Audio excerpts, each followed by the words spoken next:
ये कहानी एक शिष्य की है। एक बार एक गुरु थे जो अपने शिष्य को शिक्षा दे रहे थे। गुरु ने अपने शिष्य को हर तरह की शिक्षा दी और उनका शिष्य भी पूरी ईमानदारी के साथ मेहनत और लगन से उनसे शिक्षा लेता रहा। लेकिन गुरु की शिक्षा से शिष्य को संतुष्टि नहीं हो रही थी। वह कम समय में ज़्यादा बुद्धिमान बनना चाहता था। इसीलिए उसके मन में ऐसे विचार आने लगे कि शायद गुरु उसे पूरी तरह शिक्षा नहीं दे रहे हैं, वह कुछ ना कुछ तो उससे छुपा रहे हैं। लेकिन ऐसा था नहीं। जितना वो ज्ञान के लायक था, गुरु ने अब तक उसे उतना ही ज्ञान दिया था, लेकिन वह समय से पहले बुद्धिमान होना चाहता था। इसीलिए एक दिन उसके मन में ऐसा विचार आया कि मुझे गुरु का पीछा करना चाहिए। और अब वह उसी दिन से गुरु का पीछा करने लगा। गुरु क्या क्या करते थे, क्या क्या नहीं करते थे, वह कैसे चलते थे, वह कैसे खाते थे और वह कैसे ध्यान करते थे, उनका उठना बैठना कैसा था, किस तरह वह सोते थे। वह गुरु के हर एक पल को देखा करता और बिल्कुल उन्हीं के जैसे कामों को करने लगा। जिस तरह गुरु चलते थे वह उन्हीं की तरह चलने लगा। जिस नदी में गुरु नहाते थे वह उसी नदी में नहाने लगा। और जिस पत्थर पर बैठकर गुरु ध्यान करते थे वह उसी पत्थर पर जाकर ध्यान करने लगा। एक दिन गुरु के आने से पहले ही वह उस पत्थर पर जाकर बैठ गया जहाँ गुरु ध्यान करते थे। तभी उसी वक्त वहाँ गुरु आते हैं और उसे देखकर मुस्कुराने लगते हैं। वह शिष्य सोच रहा था कि गुरु उससे कुछ कहेंगे, इसीलिए वह आंखें बंद करके बैठा रहा। लेकिन जब उसने अपनी आंखें थोड़ी देर बाद खोली तो उसने देखा कि गुरु दूसरे पत्थर पर जाकर बैठ गए थे।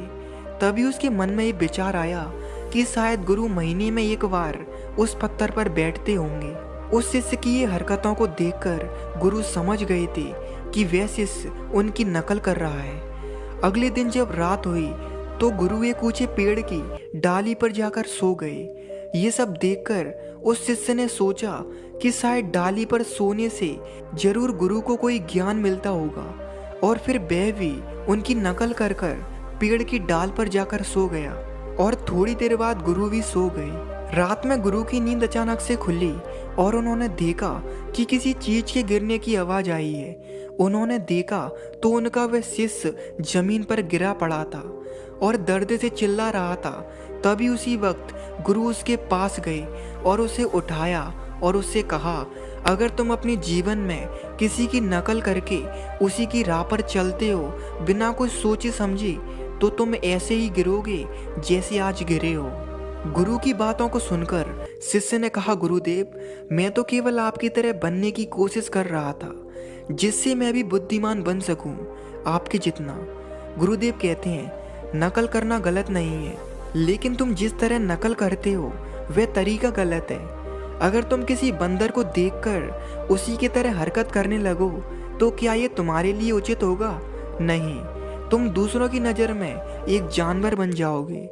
और अगर वहीं तुम किसी बंदर से उसके अनुशासनों को लेते हो कि आखिर वह किस तरह अपने भोजन के लिए दिन रात मेहनत करता है, किस तरह एक बंदरिया अपने बच्चों का पालन पोषण करती है, तो यह एक शिक्षा होगी। यह सुनकर शिष्य ने कहा, गुरुदेव, हाँ मैं गलत हूँ, लेकिन मैं केवल आपकी तरह बुद्धिमान बनना चाहता हूँ। मैं अपने लक्ष्य में सफल होना चाहता हूँ जिससे मेरा जीवन सफल हो सके। लेकिन गुरुदेव, क्या आप कोई ऐसा रास्ता नहीं है जिससे मैं अपने जीवन में कामयाब हो सकूं? गुरुदेव कहते हैं, अगर हम अच्छा, ताज़ा और पोषण भोजन करते हैं तो हमारा शरीर ताकतवर, तंदुरुस्त और सुंदर बनता है। और उसी की जगह अगर हम सड़ा गला, बासा भोजन करते हैं तो हमारा शरीर बेकार हो जाएगा, हमें कई सारी बीमारियां घेर लेंगी और हमारे शरीर की शक्तियां नष्ट हो जाएंगी। गुरुदेव आगे कहते हैं, इसी तरह हमारे मन की शक्तियां होती हैं जिसका इस्तेमाल करके कोई भी इंसान ज्ञानी बन सकता है, बुद्धिमान बन सकता है, अपने जीवन में सफल हो सकता है और बुद्धत्व को भी प्राप्त कर सकता है। महात्मा बुद्ध कहते हैं, बुद्ध बनना कोई बड़ी बात नहीं है, हर कोई बुद्ध बन सकता है।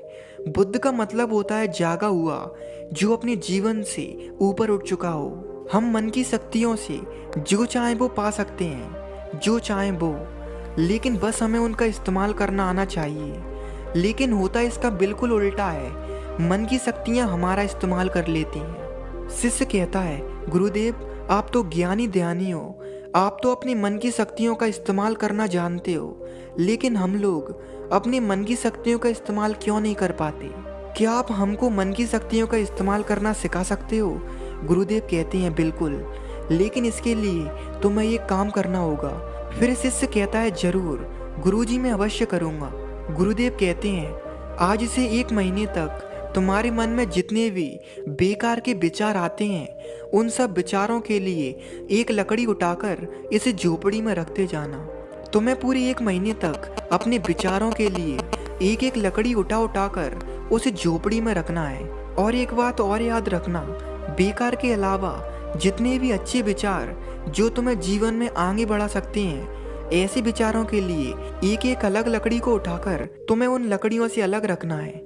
इतना कहकर गुरुदेव वहां से चले गए। 1 महीना बीत गया। वैसे से 1 महीने बाद गुरुदेव के पास आता है और उनसे कहता है, गुरुदेव आपने जैसा कहा था मैंने पूरा 1 महीना वैसा ही किया। गुरुदेव कहते हैं, ठीक है, तो चलो तुमने जहाँ पर उन लकड़ियों को इकट्ठा किया है वहाँ मुझे ले चलो। जब गुरुदेव उस झोपड़ी के पास पहुँचे तो उन्होंने देखा कि पूरी झोपड़ी लकड़ियों से भर चुकी थी। तब गुरुदेव कहते हैं, मैंने तुमसे कहा था कि उन लकड़ियों को अलग रखना जो तुम्हें ज्ञान और शिक्षा देती हो, तो बताओ वे लकड़ियां कहाँ हैं? तब वह शिष्य कुछ थोड़ी सी लकड़ियां लाकर गुरुदेव के सामने रख देता है। गुरुदेव कहते हैं, अब इन लकड़ियों को गिनो। जब शिष्य ने लकड़ियों को गिना तो केवल वे 26 लकड़ियां थीं। अब वह शिष्य गुरु से कहता है कि गुरुदेव आपने जैसा कहा था मैंने वैसा ही किया। क्या अब आप मुझे मेरी मन की शक्तियों के बारे में बता सकते हो? गुरुदेव कहते हैं, मैं बता सकता हूँ, लेकिन उससे पहले तुम्हें एक छोटा सा काम करना होगा। तुम्हें इन सभी लकड़ियों को उठाकर वहाँ पास की एक नदी में फेंक कर आना होगा। इस बात को सुनकर शिष्य घबरा गया। उसने कहा, गुरुदेव ये कैसी बात कर दी? इतनी सारी लकड़ियों का वजन तो बहुत ज़्यादा होगा, इन्हें मैं उठा नहीं सकता, तो आखिर नदी में कैसे फेंक पाऊंगा? गुरु कहते हैं, क्यों नहीं फेंक पाओगे? जब तुम इतने विचारों को अपने मन में लेकर घूम सकते हो, तो इन विचारों की लकड़ियों को क्यों नहीं फेंक सकते? शिष्य कहता है, गुरुदेव लेकिन विचारों में तो वजन नहीं होता। गुरुदेव कहते हैं, होता है। जो परेशानी और बेचैनी अभी तुम्हारे चेहरे पर दिखाई दे रही है, यही तो है वो वजन। बस वो वजन महसूस नहीं होता और ये वजन महसूस हो जाता है। यह सुनने के बाद शिष्य कहता है, गुरुदेव वास्तव में मैं इन लकड़ियों को नहीं उठा सकता, तो इसका मतलब ये है कि मेरे विचार अब कभी भी खत्म नहीं होंगे। गुरु मुस्कुराते हैं और उससे कहते हैं, बेटे मुझे भी पता है कि तुम इतनी सारी लकड़ियों को एक साथ नहीं फेंक सकते, लेकिन इन्हें एक एक करके तो फेंक सकते हो। गुरु आगे कहते हैं, तुम्हारी हर एक लकड़ी के साथ वो विचार भी बहना चाहिए जिसके लिए वह हर एक लकड़ी तुमने इकट्ठी की थी। गुरु की आज्ञा पाकर वह शिष्य उसी दिन से उन लकड़ियों को बहाने लगा। जितनी लकड़ियों को उसने 1 महीने में इकट्ठा किया था, उन लकड़ियों को एक एक कर बहाने में उसे 3 साल लग गए। उन सभी लकड़ियों के साथ उसके विचार भी बह चुके थे।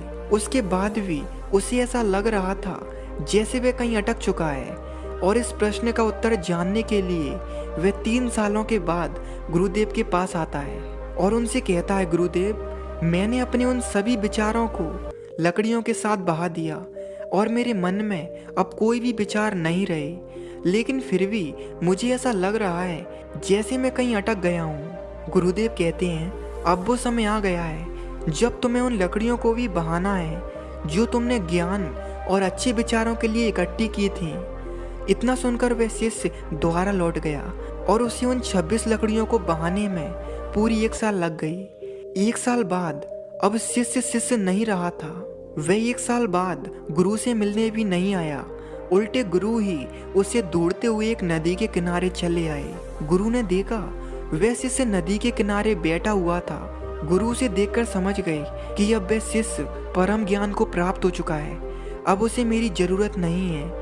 इतने में उस शिष्य ने गुरु को देखा, लेकिन ना ही शिष्य गुरु से बोला और ना ही गुरु उस शिष्य से बोले, और दोनों एक दूसरे को देखकर वहां से चले गए। ये कहानी हमें सिखाती है कि हमें भी अपनी मन की शक्तियों का इस्तेमाल करना आना चाहिए। अगर हम अपने जीवन में मन की शक्तियों का इस्तेमाल करना सीख जाते हैं तो हम जीवन में कुछ भी पा सकते हैं, कुछ भी हासिल कर सकते हैं। लेकिन हमारी मन की शक्तियाँ बुरे और अच्छे विचारों में उलझी रहती हैं। अगर हम अपने मन की शक्तियों का इस्तेमाल करना चाहते हैं तो हमें अपने उन विचारों को पकड़ना होगा जो हमें आगे जाने का रास्ता बताते हैं, क्योंकि हमारे मन में हजारों नकारात्मक विचार आते रहते हैं। अगर हम उन पर ध्यान देने लग गए तो हमारा लक्ष्य से भटकना पक्का है। और दोस्तों, मैं अंत में एक ही बात कहना चाहूँगा कि हमारा मन बहुत शक्तिशाली है।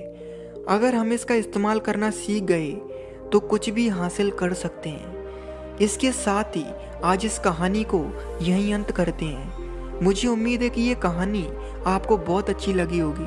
धन्यवाद।